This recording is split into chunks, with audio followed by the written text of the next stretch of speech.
자, 이것이 정치다.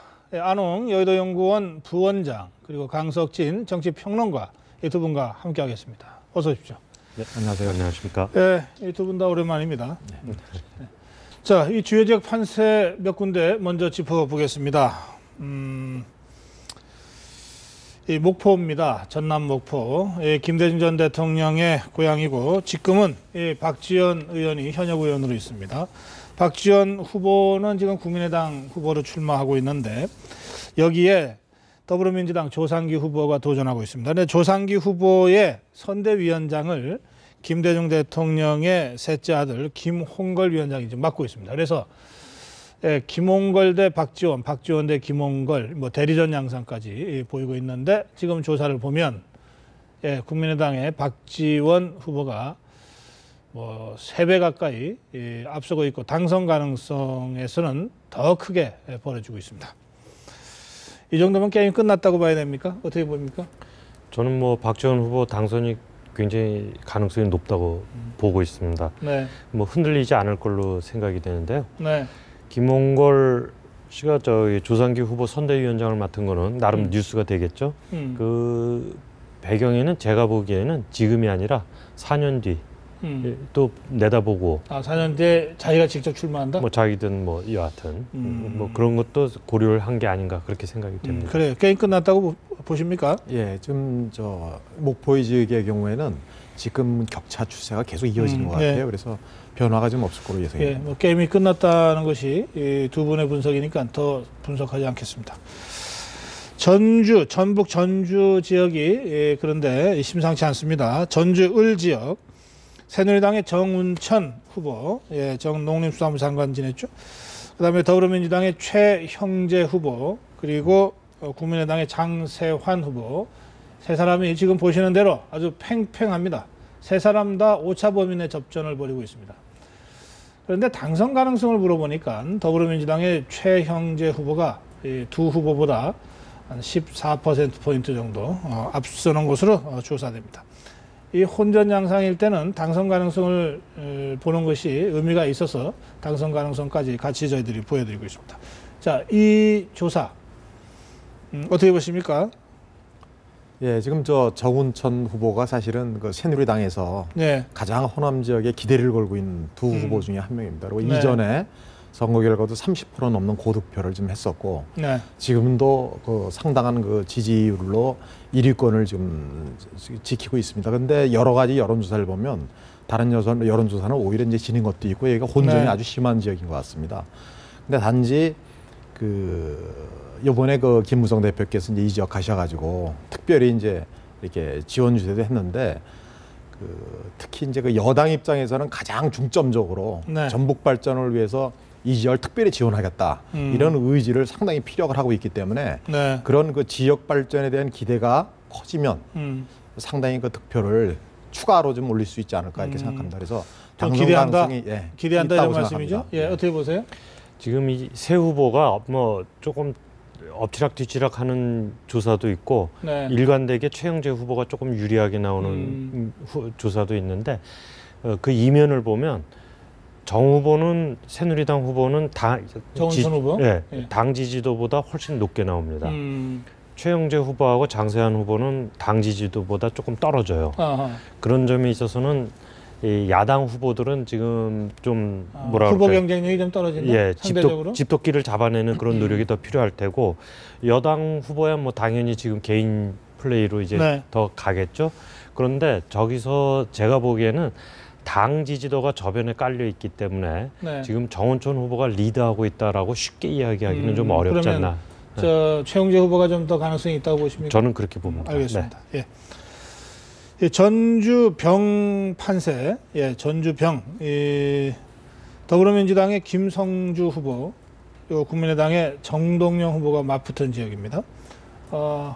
지금 국민의당의 정동영 후보가 41.1, 더불어민주당의 김성주 후보 38.8, 뭐 오차 범위 내의 접전입니다. 당선 가능성에서도 오차 범위 내 접전이라고 할 수 있습니다.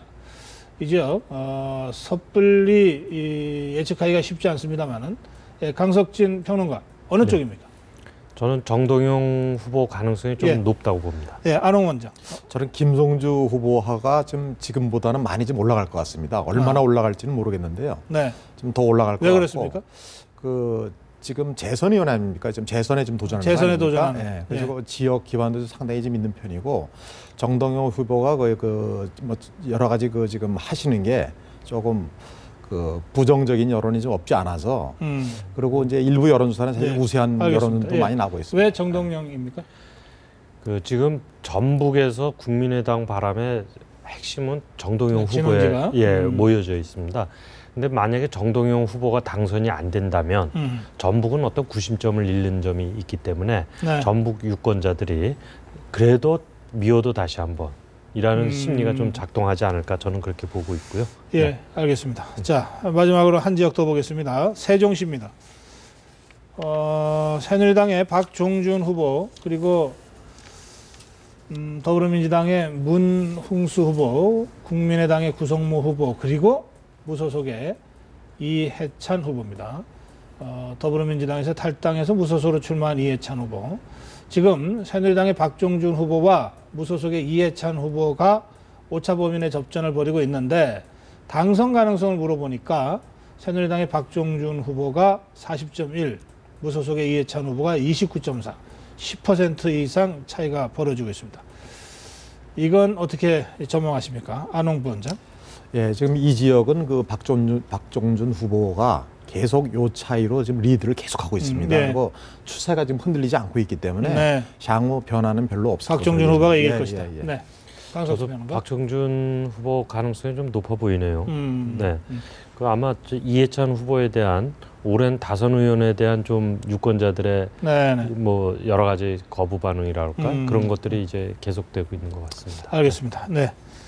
이 주요적 판세 몇 군데 짚어봤습니다.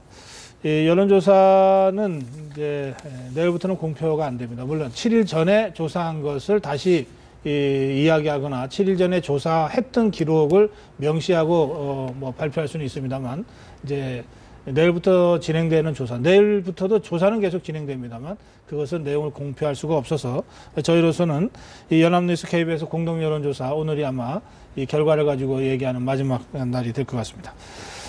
자, 그런데 아까 이 전주 얘기했죠? 정운천 새누리당 전운천 후보에 대해서 제일 기대가 크다 이렇게 말씀하셨는데 네. 아까 그러면서 김무성 당대표 지원 유세 얘기했죠? 네. 그런데 그 김무성 대표가 이번에도 뭐 이 새누리당 후보를 뽑아주지 않으면 전북 사람들은 배알도 없는 사람들이다 이런 막말을 했습니까? 뭐 막말이라고 표현할 그 수도 배알이라고 있겠는데요. 하는 표현이 그럼 뭐 예, 점잖은 그렇습니다. 표현입니까? 워낙 직설적으로 이제 말씀하시는 스타일이라 네. 아마 그 속에 있는 말씀하신 것 같은데요. 네. 기본적으로 잘 아시겠지만 이제 취지는 이제 지역 발전을 위해서 좀 힘있는 여당을 찍어라 이제 이런 네. 취지로 말씀하신 건데 잘 아시지만 김 대표는 시종일관 호남에 대한 애정을 많이 표시해 왔고 또 뭐 호남 총리론이나 이런 얘기를 많이 했습니다. 그리고 호남 지역 발전에 대한 나름대로 또 그동안에 좀 이렇게 의욕이나 이게 많이 있었습니다. 그런 측면에서 정운천 후보에 대한 또 지지 의열이도 대단하고 그게 이제 이런 발언으로 좀 표출된 것 같습니다. 저 발언이 좋은 역할, 좋은 도움을 가져오겠습니까? 역풍을 불러오겠습니까? 역풍을 불러올 가능성도 없지 않다고 생각합니다. 네. 예. 네. 네. 의도가 좋다고 해서 다 결과까지 예, 좋은 예. 건 아니지 않습니까? 예. 어떻게 보십니까? 좀 당대표답게 말을 좀 정제를 해주셨으면 좋겠다. 나라의 정치 발전을 위해서 이렇게 네. 생각이 되고요. 그런데 맥락상으로는 그 비슷한 뜻으로는 야당 후보들이 영남 지역에서 비슷한 말도 많이 합니다. 네. 그래서 그 점에서는 이해가 되지만 표현은 좀 문제가 많다. 양쪽이 다 하면은 괜찮습니까? 아니요. 표현이 지금 문제지 그러니까, 않습니까? 예. 맥락상 저는 표현도 맥락도 네.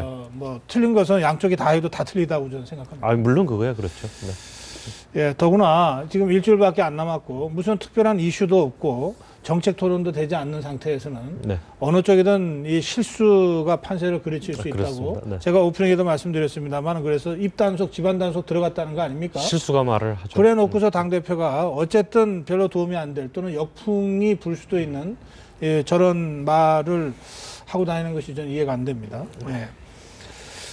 뭐 알겠습니다. 김종인 대표, 예, 오늘 한 번 더 얘기했습니다. 107석 안 되면 당 대표직 사퇴하고 비례대표 물러나겠다 했습니다. 뭐 새로운 얘기는 아닙니다만 네. 어쨌든 결의를 다지는 것 같은데 네. 107석이 될 것 같습니까? 안 될 것 같습니까? 저는 조금 모자랄 것 같아요. 아, 그래요. 그러면 이제 그 김종인 대표는 며칠 있으면 끝나네요. 근데 이제 거기서 아니 그 예측대로 된다면. 예. 근데 김종인 대표 합해서 107석이면 어떻게 되죠? 뭘 합쳐서요? 김종인 대표 넣어서 107석이면 아니 당연히 넣어서 계산하겠죠. 그런가요? 예. 네. 아니 당 대표 저는 107석 조금 못 미치지 않을까. 조금 못 미칠 거다. 어떻게 전망하십니까? 저는 107석을 넘을 것 같고요. 네. 지금 여러 가지 이제 제일 중요한 게 이제 막판에 이제 부동층 향배 아닙니까? 네. 이제 부동층 향배가 지금 더민주당은 지금 기본 전략이 그 부동층 잡는 쪽에 지금 치중해 있고 네. 특히 이제 호남을 공략을 집중적으로 함으로써 네. 호남뿐 아니라 이제 수도권에 있는 부동층까지 네. 지금 겨냥하는 이제 그런 지금 일관된 걸 하고 있고 특히 1대1 대결 구도로 만들려는 그 지속적인 지금 그런 어프로치를 하고 있습니다. 그래서 제가 보기에는 향후 부동층 중에서 상당 부분을 좀 확보하면서 그 107석은 충분히 넘지 않을까 그렇게 생각합니다. 뭐 새누리당도 부동층 확보를 위해서 노력하지 않겠습니까? 예. 부동층 확보를 위해서 새누리당은 어떤 노력을 할 것 같습니까? 그 아무래도 여러 가지 이제 방안이 있겠지만 가장 부동층의 특징은 이제 중도 성향이 있고 네. 약간 정치 혐오 성향이 있습니다. 네. 그래서 그 분야에다가 지금 타겟팅을 해가지고 네. 그 이분들이 투표에 참여할 수 있게 투표 동료 이런 것도 중요하지만 새로운 약간 그 네. 저희가 그 정책적인 어프로치 특히 요즘 어려운 그 약간 그 하위 계층이나 네. 이런 그 도시 근로자나 이런 분들에 대해서 상당히 정책적인 어프로치를 통해서 집권 여당이기 때문에 알겠어요. 예. 그래서 지지를 확보하는 그러한 그 부동층 전략이 필요하다. 정치권에 대한 불신과 냉소가 많은 층이기 때문에 더욱이나 뭐 말 한마디 한마디가 조심스러운 건데 부동층 공략을 하기 위해서는 더불어민주당이나 국민의당 쪽에서는 부동층 공략을 해서 잘하고 있다고 보십니까? 어떻게 평가하십니까? 저는 야권 분열로 인해서 네. 이번에 투표율이 좀 낮아질 가능성이 높다고 생각을 합니다. 네. 그 말은 무슨 말이냐면 부동층 친화적인 유권자들이 투표장에 좀 안 나갈 가능성이 높다. 네. 그래서 통합이 아니고는 부동층 공략이 근본적으로 좀 한계가 있지 않나 그렇게 생각이 됩니다. 네. 뭐 그런 중에도 네. 오늘 안철수 대표가 3당 토론을 제안하지 않았습니까? 네.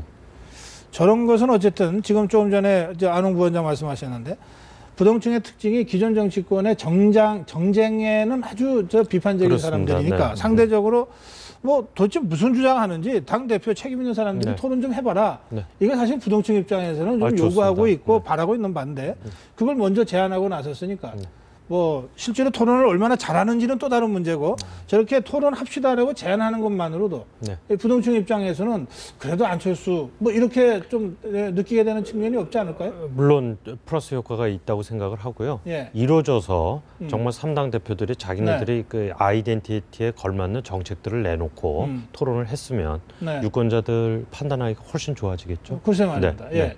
근데 그 어떨 것 같습니까? 김무성 대표가 토론에 응할 것 같습니까? 그 아무래도 이제 그 통상 이제 이런 제안은 네. 항상 그 3위권에 있는 후보들이 많이 제안을 뭐 했습니다. 좀 약한 쪽에서 하죠. 예. 그러니까 쉽게 해서 이제 반전의 기회를 만들어야 되니까. 예. 그래서 이제 그 통상 과거의 경험을 보면 이제 약간 정략적인 판단이죠. 네. 그러니까 1당이나 2당들은 이걸 호응을 잘 안 했습니다. 왜냐하면 그러니까 새누리당 어떨 것 같습니까? 기회를 준다고 해서. 예. 그래서 제 판단에는 아마 1당이나 2당이나 아마 특히 이제 문제는 뭐냐면 정책 토론이 좀 돼야 되는데 네. 현재는 잘 아시겠지만 아직 정책 토론 분위기가 지금 형성된 건 아니고 네. 각 당에서 지금 그런 정책 중요한 정책 이슈가 지금 제기가 안 된 상태이기 때문에 네. 결국은 어떤 지역적인 문제나 뭐 호남권 뭐 쟁탈 알겠어요. 문제나 이런 쪽으로 흐르지 않을까 그래서 싶어서 좀 부정적인 예, 면도 대표 있을 토론을 거라고 받기가 봅니다. 쉽지 않을 거다. 예, 그럴 더불어민주당도 그럴까요? 저는 더불어민주당은 게임상 응할 가능성이 좀 있다고 봅니다. 새누리당이 응하지 않으면 어차피 안 되는데 예. 안 되는 책임까지 뒤집어 쓸 이유는 없지 않습니까? 그렇군요. 그런데 새누리당은 뭐 어차피 안 될 건데라고 계산하기가 어렵네요. 그렇죠. 토론하자 그러면은 더불어민주당이 좋다고 하자 그러면 안 할 수도 없고. 네, 아하, 그렇습니다. 이건 그 새누리당한테 좀 어려운 숙제군요. 알겠습니다. 자, 이게 말이죠. 그 여의도 연구원 지금 부원장으로 계시잖아요. 네. 여의도 연구원에서 조사한 거가 지금 뭐 하여튼 여의도 이 정치권에 지금 계속 그 좀 논의를 낳고 있는데 뭐 135석도 안 된다 뭐 이런 조사였습니까? 네. 그거 근데 엄산 아닙니까? 그 문제가 나오는데 이제 그 일부에서 그 얘기를 했는데요. 예. 실제 여론조사가 그렇게 된 것 같지는 않고요. 어허. 제가 정확한 수치를 여기서 뭐 말씀드릴 건 예, 아닌데 그거는 뭐 안 하셔도 됩니다. 분명한 추세는 예. 아까 말씀드렸지만 이제 부동층 추세가 중요한데 음. 총선에서는 이제 막판 부동층 추세가 움직이는 거에 네. 따라서 결과가 나옵니다. 네. 근데 아시다시피 그동안에 총선 결과가 여론조사랑 안 맞은 적이 상당히 많습니다. 많았어요. 예. 특히 총선 경우에는 대선은 잘 맞아요. 근데 음. 통선 경우에는 각 지역별로 부동층이 특별 성향을 가지고 있고 별도로 쏠립니다 한쪽으로. 네네. 그래서 총선 결과가 예측이 안 되는 경우가 많았거든요. 근데 제가 보기에는 이번에 좀 그럴 것 같습니다. 네. 첫째는 이번에 부동층이 워낙 숫자가 많아 보이고 또 정치 혐오층도 많은 상태입니다. 근데 그 이제 이 안철수 신당의 경우에 네.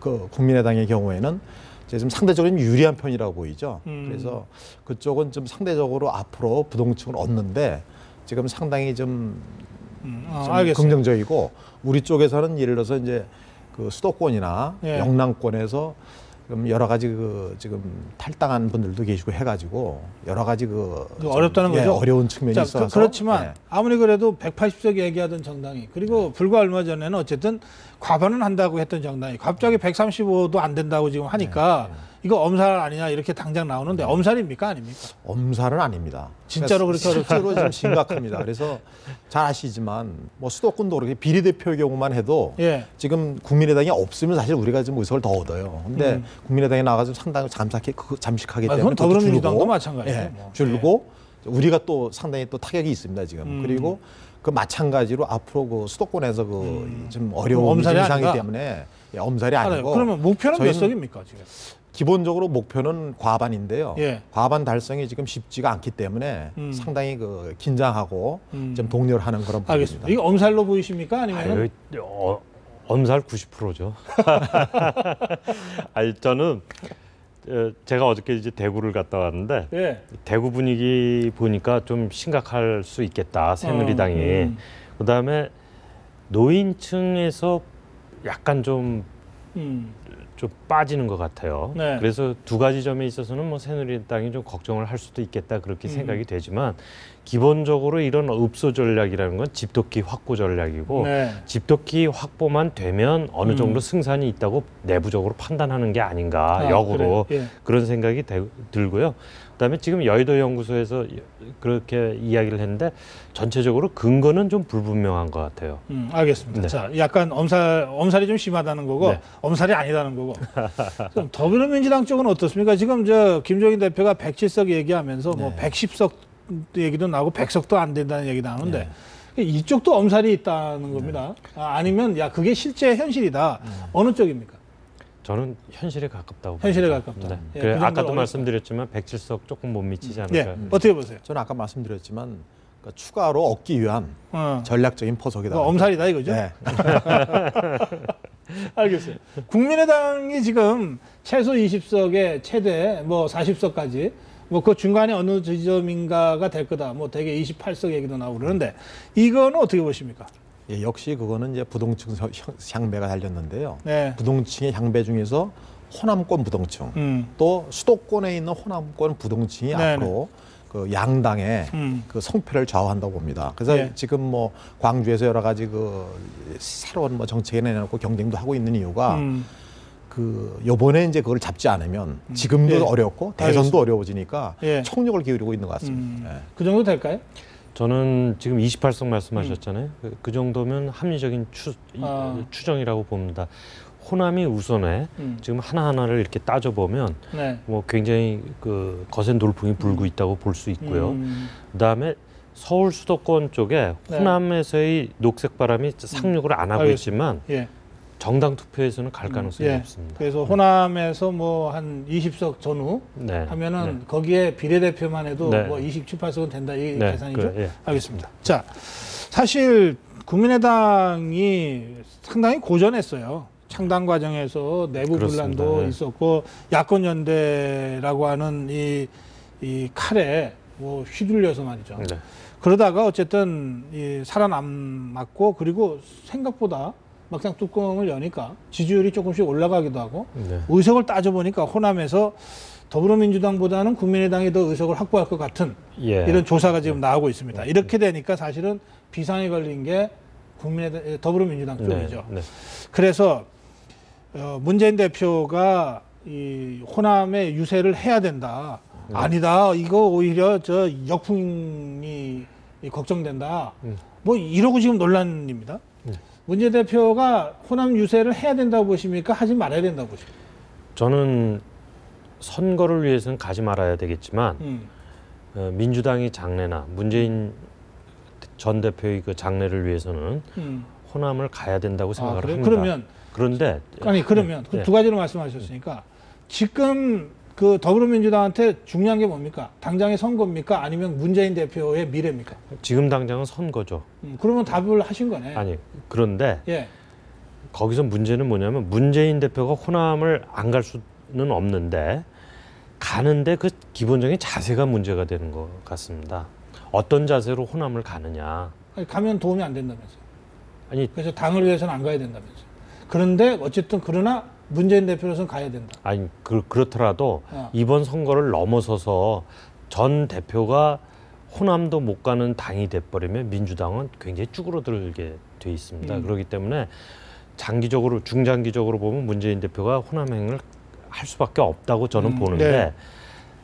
호남 가는 자세가 문제가 된다고 봅니다. 네. 그래 어떤 자세로 가야 됩니까? 지금까지 호남하고 지금 친노 세력하고 괴리가 되고 있지 않습니까? 그것이 네. 야권 분열로까지 연결이 됐는데 이것을 봉합할 수 있는, 이걸 통합할 수 있는 자세를 갖고 가느냐, 아니면 지금까지의 친노 그 수장으로서의 자세를 갖고 예. 가느냐, 그 차이가 있다고 봅니다. 알겠습니다.